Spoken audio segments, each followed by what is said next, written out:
What God does against the narcissist who hurt you will shock you. Have you ever wondered why that person who hurt you so much always seems to be doing well, always winning, while you struggle to rebuild your life?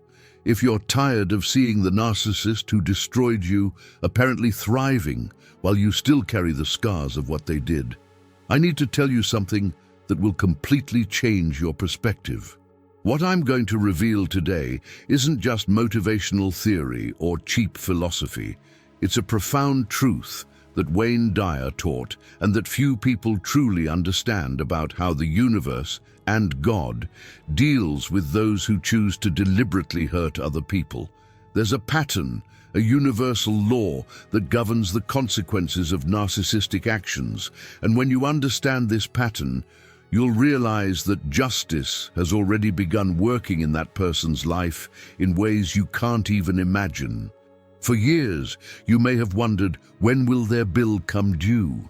Or why does God allow people like this to prosper? Today, you're going to discover that the bill has not only already arrived, but it's being collected in a way that's much deeper and more devastating than any human revenge could ever be. Prepare yourself for a revelation that will not only bring peace to your wounded heart, but also show you why you, despite all your suffering, are the true winner of this story. The first thing you need to understand is that the universe operates with precise mathematical laws, and one of them is relentless. Everything a person sows, they reap. It's not karma, it's not luck, it's a law as exact as gravity. Wayne Dyer used to say that when you change the way you look at things, the things you look at change. And this is especially true when we understand how narcissistic energy works in the universe. The narcissist who hurt you lives in a constant state of energetic need. They need to suck the energy, self-esteem, and peace from other people to feel alive. But here's the secret they don't know. Every time they steal your energy, they're creating an even bigger hole inside themselves. It's like trying to fill a bucket with holes. The more they take from others, the bigger the hole gets, the greater the need becomes. They become addicted to other people's energy because they've completely lost connection with their own inner source. Meanwhile, you, even hurt, even wounded, are being forced to reconnect with your own source. The pain they caused is pushing you inward, forcing you to find strength where you didn't even know it existed. Now tell me something. What city are you watching this video from? Leave it in the comments, because I want to know where this strength you're finding to seek answers is coming from. The truth is that while they become increasingly dependent on external sources, you're being forged in a fire that's creating a stronger and more independent version of who you always were. They're losing their essence while you're finding yours. But this is just the beginning. What happens when the universe decides it's time to balance this scale is something that will leave you speechless. You need to understand something fundamental about the person who hurt you. Behind all that apparent confidence, there's a void so deep it's impossible to fill. And that void is growing every day. Wayne Dyer explained that people who consciously hurt others are disconnected from their divine source. They may seem powerful on the outside, but inside they live in a constant emotional desert. Imagine living every day, waking up with a thirst that can never be quenched. That's how a narcissist lives. They wake up every morning needing to prove their worth, needing admiration, needing to feel superior to someone to be able to function. While you, even on your worst days, can still feel gratitude for a sunset, for a hug, for a moment of peace, they've completely lost that ability. For them, nothing is enough.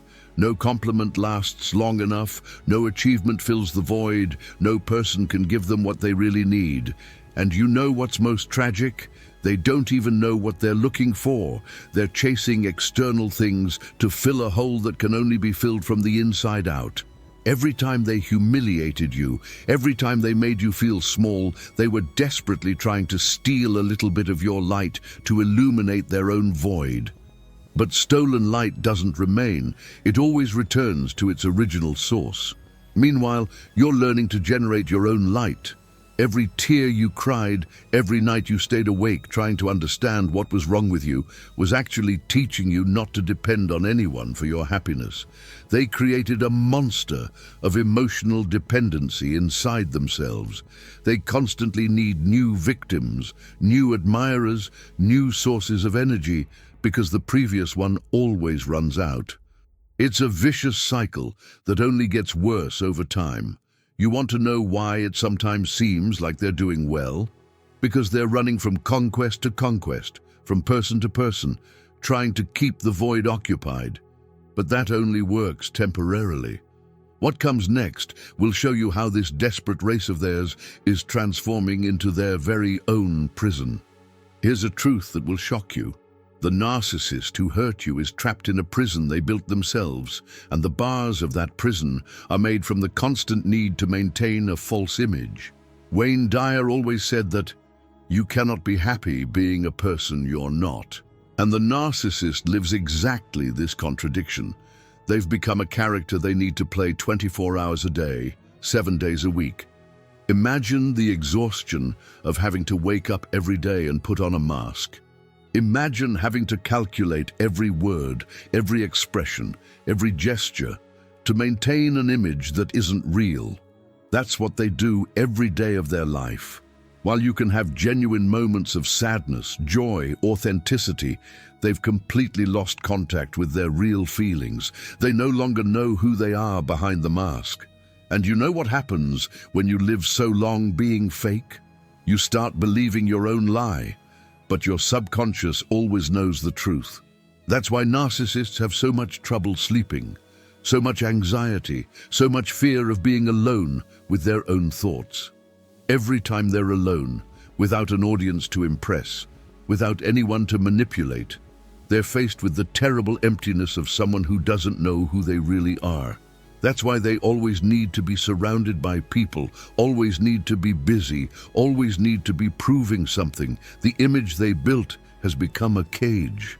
They can't relax, can't be vulnerable, can't ask for help without the perfect image crumbling. So they're constantly in a state of alert, always defending an emotional territory that doesn't even exist. You, on the other hand, after all the pain you went through, are learning to be authentic. You're discovering who you are when you remove all the masks, all the expectations, all the roles others expected you to play. They built a life based on external approval, and now they're slaves to that approval. You're building a life based on your inner truth, and that's freeing you in a way they can never experience. But the universe has a very specific way of dealing with this falseness, and what happens next will show you how this golden prison transforms into something much darker. There's a moment in every narcissist's life when the illusion they built starts to crumble. And when that happens, it's like watching a house of cards collapse in slow motion. Wayne Dyer taught that reality is always stronger than fantasy. And there comes a point in their life when reality will collect its due. No matter how well built the facade is, it always has cracks, and those cracks always turn into fissures. The first sign is when people start seeing through the mask. Those who once admired begin to question. Those who once believed begin to doubt. The reputation they spent years building starts to unravel. And you know why? Because lies have short legs. You can fool some people for some time, but you can't fool all people forever. The contradictions start to show. The versions don't match. The real behavior shows through. When this happens, the narcissist panics. All the energy they used to maintain the image now needs to be tripled to contain the damage. They start making desperate moves, increasingly obvious attempts to control the narrative. But here's the detail. The more they try to control, the more transparent the manipulation becomes. It's like someone trying to hold water in their hands. The tighter they squeeze, the more escapes through their fingers. Meanwhile, you're watching from afar, finally understanding that nothing that happened was your fault. You're seeing that that person who seemed so confident was actually always desperate inside. The mask they wore with you was the same one they used with all other people, and now those people are starting to see what you always felt but couldn't explain. The universe has an interesting way of exposing truth. It doesn't come with fanfare or drama. It simply allows the person to expose themselves through their own actions. The narcissist becomes the very instrument of their own destruction. And when the mask finally falls, when all the important people in their life start to see who they really are, something even deeper happens. Something Wayne Dyer called the dark night of the soul. Now we reach the darkest point of the narcissist's journey, the moment when they face their own empty soul and can no longer run from that reality. Wayne Dyer spoke about the dark night of the soul as a necessary period of transformation. But for the narcissist, this experience is especially brutal because they spent their entire life avoiding any form of genuine self-reflection. When all the masks fall, when all external sources of validation are exhausted, when the important people in their life start to distance themselves, they're finally alone with themselves. And that's the most terrifying experience they can have. Imagine living 30, 40, 50 years, avoiding looking inward, and suddenly being forced to face the emptiness that exists there. It's like turning on the light in a basement that's been dark for decades. The darkness you find is overwhelming. At this moment, they start experiencing something you know very well. The feeling of being completely lost, of not knowing who they really are, of questioning everything they built in life. The difference is that when you went through this, it was because of the pain they caused, but you had an intact soul to discover underneath all the confusion. When they go through this, it's because they're finally being forced to face their own toxicity. They start to realize that all the people who distanced themselves from them weren't the problem, they were. All the relationships that ended badly, all the conflicts, all the situations where they played victim, they start to see the pattern. This realization is devastating for someone who built their entire identity on the idea of being special, superior, misunderstood. Suddenly they realize they might just be ordinary, flawed, even toxic. For you, this phase of your journey was about discovering your inner strength. For them, it's about discovering their own toxicity. For you, it was about growth. For them, it's about collapse. And you know what's most painful for them? Realizing that all the people they hurt, including you, are moving forward, growing, being happy without them, while they sink deeper and deeper into their own destructive creation. But the universe isn't done with them yet. What comes next is what Wayne Dyer would call the final harvest. The moment you've been waiting to understand has arrived, when the bill finally comes for those who chose to live hurting other people consciously.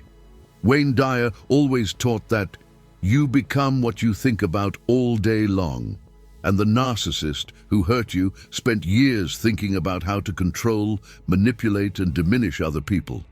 Now they're becoming exactly that, a being controlled, manipulated, and diminished by their own creation. The final harvest doesn't come as you imagined. It's not a spectacular divine revenge. It's something much more subtle and at the same time much more devastating. They become prisoners of the very energy they created.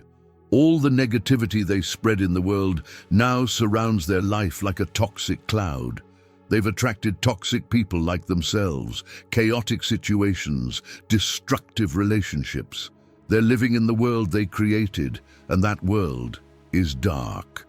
Remember how they could make you confused, insecure, questioning your own sanity? Now they live in that state constantly. The difference is that you had genuine people who reminded you of who you really were. They only have people who reflect their own toxicity back at them. They've become addicted to drama, conflict, chaos, because it's the only way they know how to feel alive. But living like this is exhausting. It's like being constantly on an emotional roller coaster that never stops. Meanwhile, you learn to find peace in simplicity, joy in small things, self-love in solitude. You developed internal resources that they'll never be able to understand or access. The bill that came for them isn't just about the people they lost or the opportunities they wasted. It's about having to live every day in a mental and emotional state they created, a state of constant dissatisfaction, suspicion, anger, and emptiness. They programmed themselves to never be at peace, to never be satisfied, to always need more, more, more. And now, they're trapped in this programming like a rat on a wheel that spins eternally. Divine justice didn't need to intervene dramatically. It simply allowed them to reap exactly what they sowed. A life where peace is impossible, where satisfaction never comes, where each day is a struggle against ghosts they created themselves. But for you, the story is completely different. Here's the truth that will revolutionize your perspective. While they sink into their own toxic creation, you've been elevated to a level of consciousness that's only possible through overcoming great adversities. Wayne Dyer said that our greatest glory is not in never falling, but in rising every time we fall. And you did exactly that. You didn't just get up, but transformed into someone stronger, wiser, more compassionate. The silent victory you conquered is something they can never touch or destroy. You developed an inner strength that doesn't depend on external circumstances. You learned to love yourself independent of others' approval. You discovered your own voice after years of being silenced. While they constantly need to prove their worth through external achievements, you discovered that your worth is intrinsic. It can't be diminished by criticism or increased by praise. It simply exists, solid as a rock. The person they tried to destroy no longer exists, not because they succeeded, but because she evolved into something much greater. You became an improved version of who you were always destined to be. They remained trapped in the same destructive pattern, repeating the same mistakes with different people, creating the same problems in new scenarios. But you broke the cycle. You left the wheel of repetition and entered an ascending spiral of growth. True justice isn't them being punished, it's you being liberated. It's not them suffering consequences, it's you discovering your own wings. It's not about them losing, it's about you finally winning your own life back. Today, you can look back and realize that that painful experience was the catalyst for your deepest transformation. Without that pain, you might never have discovered your own strength. Without that confusion, you might never have sought your own clarity. They unconsciously became the instrument the universe used to push you toward your growth. While they remain stagnant in their toxicity, you continue expanding, evolving, flourishing. The silent victory is that now you live a life they can never understand or experience, a life of inner peace, authenticity, genuine self-love, and real purpose. That's divine justice in its purest and most powerful form. To fully understand the magnitude of what happened, I need to show you the stark contrast between where you arrived and where they remained trapped. Wayne Dyer taught that change is inevitable, growth is optional. You both faced changes forced by the situation, but only you chose to grow through it. While you developed genuine empathy through your own pain, they became even more incapable of connecting with others' suffering. Your experience humanized you. Their experience dehumanized them even more. You learned to find strength in vulnerability, to discover power in humility, to find wisdom in uncertainty. They went even deeper into the need to appear invincible, superior, and always right. Today you can laugh genuinely, cry without shame, love without fear of being betrayed again. They lost the ability to feel any emotion deeply. Everything became superficial, calculated, performative. You developed relationships based on authenticity, reciprocity, and mutual growth. They continue collecting people like trophies, using relationships as tools to feed their empty ego. The peace you found is sustainable because it comes from within. Their apparent happiness is fragile because it depends on external factors that are constantly changing. You became a source of light for other people who went through similar situations. They became an emotional black hole that sucks the energy from anyone who approaches. Your journey led you to discover your real purpose, your true passions, your authentic values. Their journey led them deeper and deeper into a spiral of artificial needs and desires that can never be satisfied. Most beautiful of all is that you no longer need validation from them or anyone else to know your worth. They, on the other hand, became even more dependent on others' opinions to have any sense of identity. The difference between you two now is the difference between someone who found freedom and someone who became enslaved to their own toxic creations. But there's a final lesson that Wayne Dyer would want you to understand about all of this. The deepest lesson Wayne Dyer left us about experiences like yours is paradoxical. One day you'll be grateful for having gone through all of this. Not because the pain was necessary, not because you deserved to suffer, but because it was through this storm that you discovered the storm that was within you, a force you didn't even know you possessed. Today you're a person who can no longer be easily manipulated because you know all the signs. You developed sharp intuition that protects you from toxic people. You became practically immune to psychological games because you've seen them all. More importantly, you became a source of hope for other people who are going through what you went through. Your story of overcoming is living proof that it's possible to come out the other side, not just surviving, but thriving. The narcissist who hurt you will continue their journey of self-destruction, attracting more and more chaos to their life, driving away more and more genuine people, becoming increasingly isolated in their own toxicity. Meanwhile, you'll continue expanding, growing, creating true connections, living a life of purpose and meaning. The real victory isn't about them getting what they deserved. It's about you becoming who you were always destined to be. It's not about the justice that came for them. It's about the freedom that came for you. Wayne Dyer would say, you went from victim to victorious, from wounded to healed, from broken to integrated. You transformed poison into medicine, pain into wisdom, trauma into transformation. What God did with the narcissist who hurt you was allow them to become prisoners of their own creation while transforming you into a free, strong, and enlightened woman. That's divine justice in its most perfect form. It's not about destroying the destroyer. It's about creating something beautiful from the destruction. You're living proof that it's not always the one who seems to be winning who wins. Sometimes it's the one who learned to transform their own pain into power, and that victory no one can ever take from you.